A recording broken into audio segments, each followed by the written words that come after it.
The pipes are wearing thin as more and more leaks keep coming through as we get ever closer to E3 2019. Gabe, our Starship E3 is still soaring high above this beautiful planet. I mean, but it's landing soon. It bewilders me. That's not even the right word. Zach, this time next week, we will be at E3. It's exciting. It excites me. It doesn't bewilder me. It's Bananas. This day, this week, this month. Oh, man. Shout out to Kelly Kapoor. Also, shout out to some leaks. Let's talk about them. The big one going around today is that the Nintendo Direct for E3 is approximately 45 minutes long. Now, that was big news last year because in previous years, it wasn't that long, but they ended up delivering a 42-minute and 45-second Direct at E3 2019. Now, we're seeing Peaky Bird on Twitter say that the runtime is around 45 minutes. As always, Gabe, you got to take these with a grain of salt. There are many people on Twitter that are correct about a lot of stuff, that have some reputation, some credibility, but it's always hard to really suss out the who's who of leakers. But this is definitely being talked about. Yeah, a 45-minute Direct this year would make sense just because they have so many games to talk about. You got to imagine they're going to focus a little bit, maybe more than a little bit, on Animal Crossing, Luigi's Mansion. There's a lot to show with both those games specifically. We know that maybe Pokemon won't get as much of an emphasis because that has its own show coming up very, very soon, tomorrow. So, yeah, 45 minutes makes sense. It's a lot of games to talk about. Right, and we're going to talk about a few other games that have been leaked that may be a part of that presentation, but you're right, 45 minutes does make sense. I really hope that 25 of those minutes aren't dedicated to one specific title. It feels like Nintendo also wants to have a very substantial presence. If you take E3 as a whole, you look at the greater context of this year, Nintendo is the top dog, or I guess shares the top dog spot with Microsoft and their impending new console. But, having like a 24-minute show, I don't think it would do justice, especially with Sony absent. There is a void to fill, and not that Nintendo has to, but I feel like they would want to. And you're right, Luigi's Mansion 3, Animal Crossing, Fire Emblem, Zelda Link's Awakening, plus a few new things, it's going to take that much time. I mean, it's an unspoken thing, I guess, that these companies are sort of competitive with each other, right? And Microsoft is going to have a 2-hour presentation. So, right. Yeah, as close to, we're not going to get anywhere near as close to 2 hours with Nintendo, but 45 minutes is closer to 2 hours than 25 minutes. Yeah, well, it really is. If they don't do a heavy emphasis spot, that would allow them to do multiple medium emphasis spots, right? Then you could spend 6 minutes on Luigi's Mansion and 11 minutes on Animal Crossing. You still have plenty of time left over. You don't have to dump 25 into something like Smash Bros. Ultimate, but you could go a bit deeper into multiple titles with that much time. But let's talk about something else that it's time for, Gabe. It's time for a new Banjo Kazooie, and this has shown up due to new merch. Now, that may sound a little bit incongruous, but hear us out. Exquisite Gaming has shared a tease of a new Banjo Kazooie statue. And what's interesting here is fans have noted that his backpack is based on a slightly new design. And Exquisite Gaming on Twitter has made some mysterious remarks because usually their products tie into new game launches. They did stuff for Crash Bandicoot with the Insane Trilogy, stuff with Spyro for Reignited, stuff with Sonic for Sonic Mania. Could Banjo be back? Okay, and if it is back, is it coming to Nintendo Switch? We know that Microsoft and Nintendo, are little buddy now. We hope to see more of their newfound friendship blossom during E3 in some manner. Could this be it? Could we get a shared Banjo game on Xbox and Switch? Ooh, that would be super interesting. I think there's two paths here if this is to be a thing. It's either a new Banjo game that we would hope would come to Switch, or it's Banjo Kazooie entering the fray in Smash Bros. Ultimate. That's something that has been rumored and I think heavily wanted for a while. As you mentioned, Microsoft and Nintendo, they've got Cuphead, there's rumors about Ori and the Blind Forest, but I really feel like a Banjo Kazooie game that was Xbox and Switch, that would be the partnership reaching new heights. I don't know that we can climb that high just yet, but if so, to me that would be one of the biggest stories of E3, a game that was kind of a collaborative effort coming to 2 but not 3 and bringing back a world famous character. That would be one of the megatons of the show. Wait, well, hold on. Is he world famous? I guess. Sure. Oh, are you questioning Banjo-Kazooie's fame? Little bit.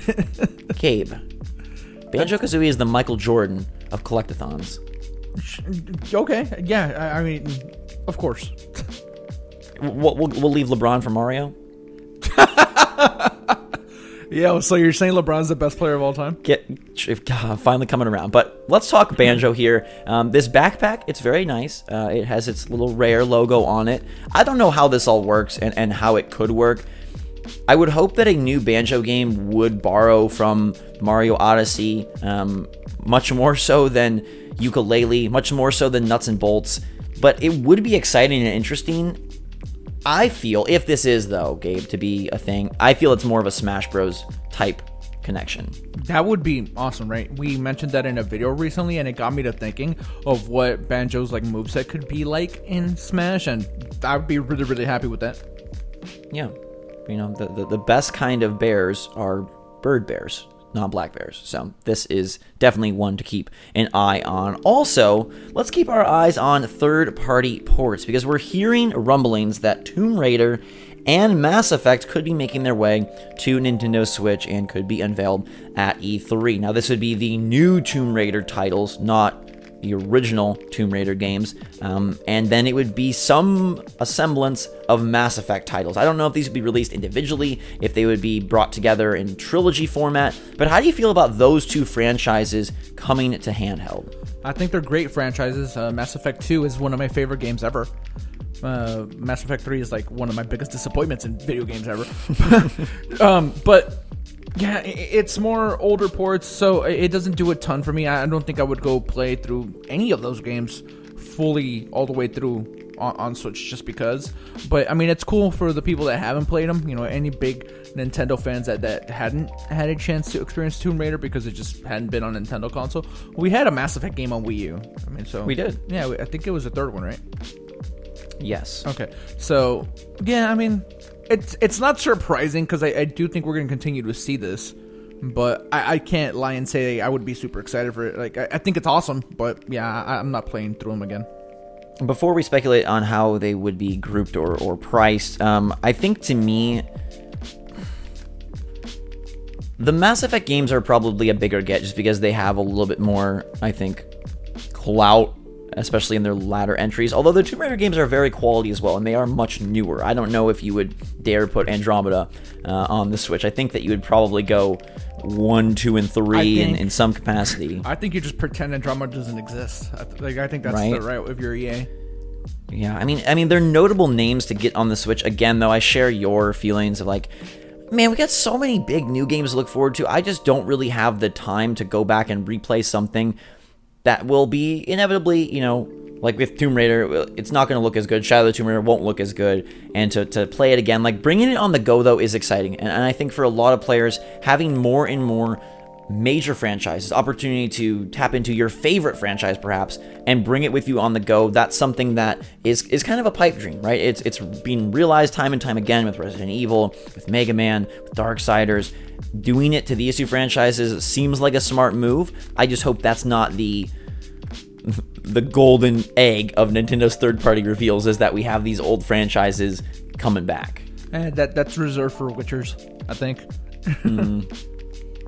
So do you think that they would group these similar to how Resident Evil did, of like selling them eShop? Do you think it'd be a retail package, or be really bold and be like, hey, Mass Effect 3 Special Edition, remember that on Wii U? Coming to Switch, $60. Nah, that last one, like, EA knows that it's in a like precarious spot with gamers. Like, I think they know and understand that they aren't viewed in the best of light. So I don't think they'll try to sell you Mass Effect 3 for $60. I sure hope not. And I don't know that anyone's buying that. But since it is EA, I do think that they are going to try to get $60 out of you somehow. So maybe they just like group them all together. But, you know, then they're too big for the cartridge and separate. Well, and what is the world where we had to pay $30 for Resident Evil 4, but we're paying less for Mass Effect 2? Yeah. How funny would that be? How does that work? So yeah. I think this is a case where they're going to be... I don't think we get all three. If Mass Effect is coming, I think it is either a strange rollout of all three individually, or something like a Mass Effect 1+2 pack that is, you know, similar to how we saw like Bayonetta 1+2 with like a download code and a game on the cartridge, $60. I mean, yes, they're much cheaper elsewhere, much, much cheaper, but that's not that egregious or not that plausible.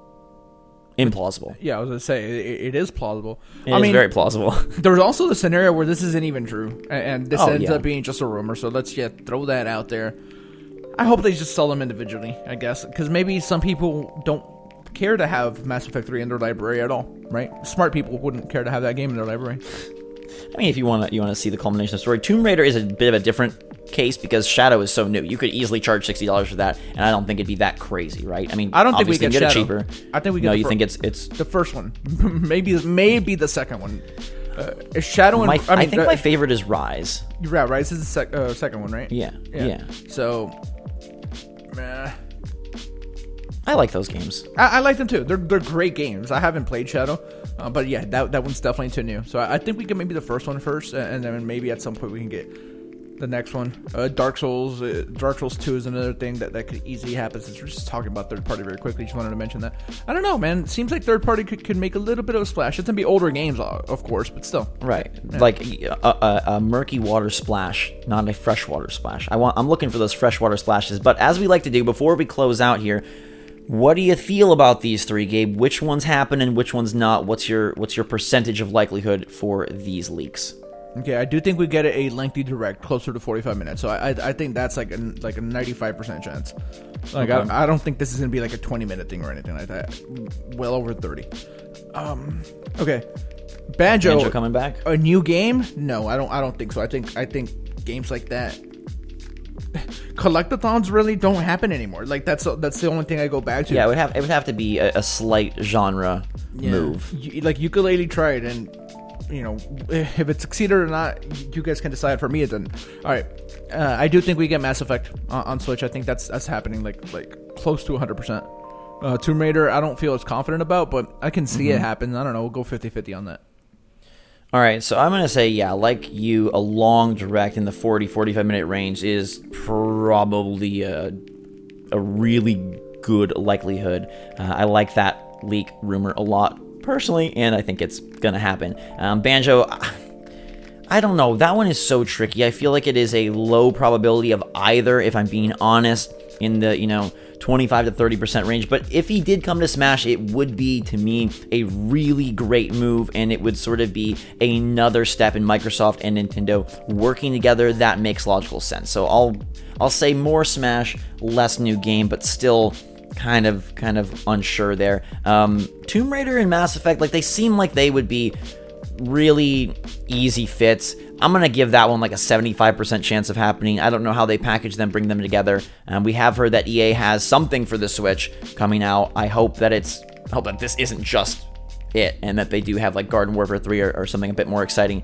But yeah, I'll give those a pretty medium to high chance of hitting the platform. Yeah, I mean, we'll have to see. Hey, Zach, the wait isn't too much longer.